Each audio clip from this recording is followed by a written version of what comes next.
So we did our dynamic. We checked the box. We got our core activated, check. Got our glute activated, check. Now it's time to do some power work. With power, the volume should be low. If you do something extremely explosive for too many reps, the quality gets bad, and we're not about that. So we want high quality. Coach Ward's gonna get set. He's got a rogue slam ball right here. Let's go.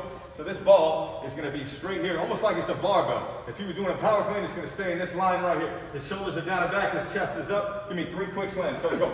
Over the top, big slam. Going down the same way we came up. Perfect.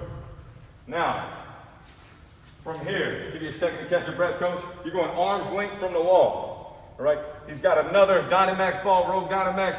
He's going to load up. A good athlete uses the edges of their feet.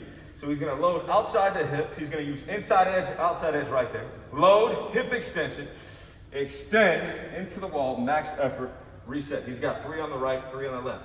Anything explosive involves hip extension. Make sure we're firing that up, making our money. Let's see it, coach. Get your arms linked. Make sure you're set. Good. Sink the hips. Bring the hips through. Come on. Big throw, coach. Break the ball, break the wall. Good. Flip. Break the ball, break the wall. Let's go. Sink. Big slam. Big slam. Big slam. Good job. All right, we did the dynamic. Got the blood flow. Check the box. Did the core activation. Did the glute activation. Did the power. Now you've earned the opportunity to touch the iron and do some strength work. When it comes to strength training, your central nervous system, your brain doesn't know muscles, it knows movements. Movement is king. When any coach, any professional organization evaluates you, they're not worried about muscles, they're worried about how well you move. So make sure your technique is king on this. Coach Ward's setting up with a single arm dumbbell row. Right here, kind of like that quadruped position. Only thing I would change, I'm not even worried about that too much. Hands somewhere underneath the shoulder, knees solid. He's not rotating here. Total body exercise. Go ahead, coach. Good, so shoulders down and back. Good. Dumbbell row. Good, you're gonna superset that with a front squat or a goblet squat. You got options for this, right?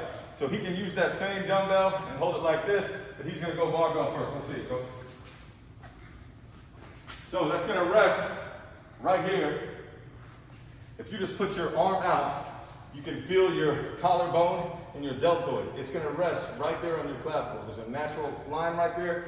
Coach has got good access, so his elbows are up. Rack it for me, coach. Show me if you couldn't do that. Show me the crossover if you could not do that. Just like I showed you. Good, stand up. Just keep your elbows up. Nice base.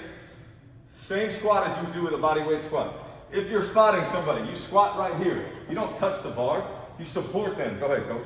I support them. If he's struggling, I grab like that. Squat down, I shadow him.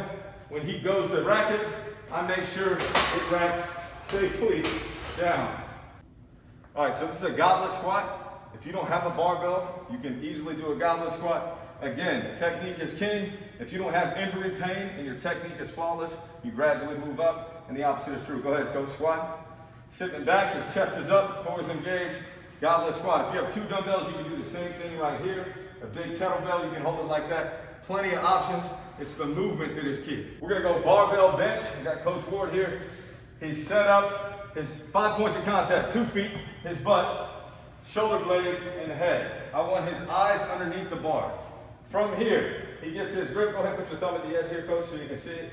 This is a basic grip that we normally do. Coach is gonna go a little bit wider because he's a big fella. So he's gonna go ring finger on that first ring.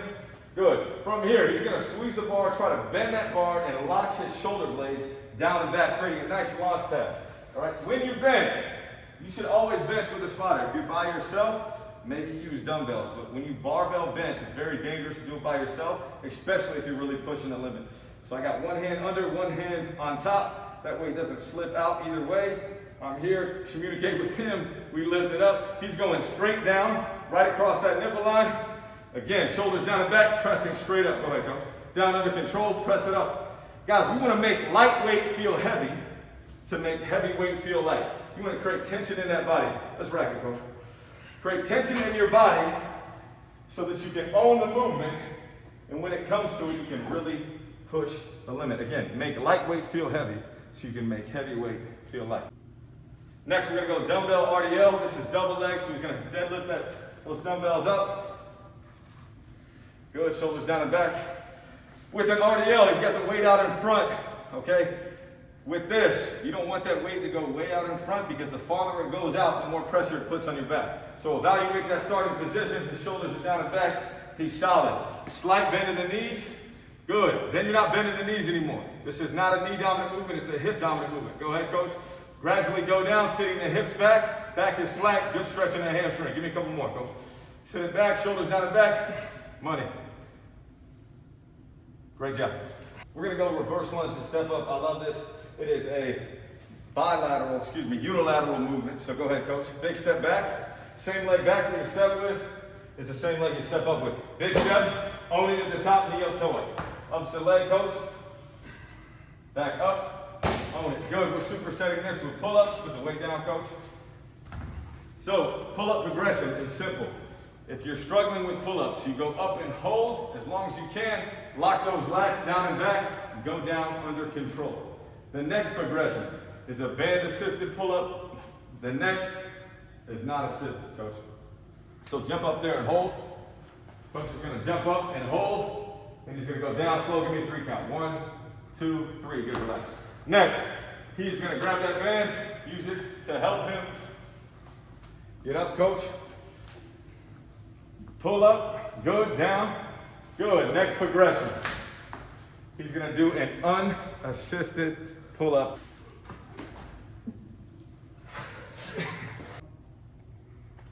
This is Tiger Blood Day 1.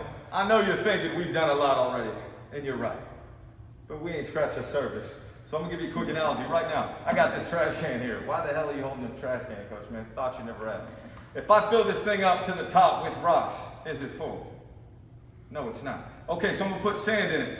Is it full? No, it's not. There's a little bit of room for water, right? So we did our warm-up, our power, our strength circuit. Now we're going to get some volume just to make sure we're really getting it right. So Coach Ward is going to do rotational lunge. So it's all about his base. He's going to be moving in his feet, pivoting in his feet, but his feet are staying in the same spot. Go over the top. Coach, give me a couple. Starting from the ground up, pushing with his legs over the top. Go ahead. All the way up. Put your hips all the way through. Coach saying all the way up. Perfect. Give me one more. Good. Next, we're going to go squat to overhead press. Nice wide base. Squatting just like he did with that slam ball. Go ahead, coach. Down, under control, up, over the top. Anytime you go overhead, go ahead, coach, pause at the top. Anytime you go overhead, it becomes a core exercise. Don't let that back go loose. Solid, bicep over the ear, push that head through. Next, we're going to go lunge twist. Coach Ward's going to do a reverse lunge. He's going to honey dip that plate to the right, honey dip it to the left, stand back up. Other side, big lunge, honey dip, honey dip. Good, 10 on each side. Once he does that, he's gonna take it to the ground. Don't let the plate hit the ground, coach. Oh, that's a mark of an athlete. He's gonna raise his hips up. From here, he's keeping that plate straight ahead. He's gonna march his hips. Lift the leg up, 2 inches. Good, just 2 inches off the ground, coach. 2 inches, right there, good. Again, I don't want this hip to move. Stay solid the whole time, 2 inches, right off the ground. 2 inches, baby. Let's go. Switch. Next, we're going straight into the full sit-up. Ready? Go. Press over the head at the top. Good. Full range of motion. Good. Anytime we go overhead, get that head through. Good. Perfect. 10.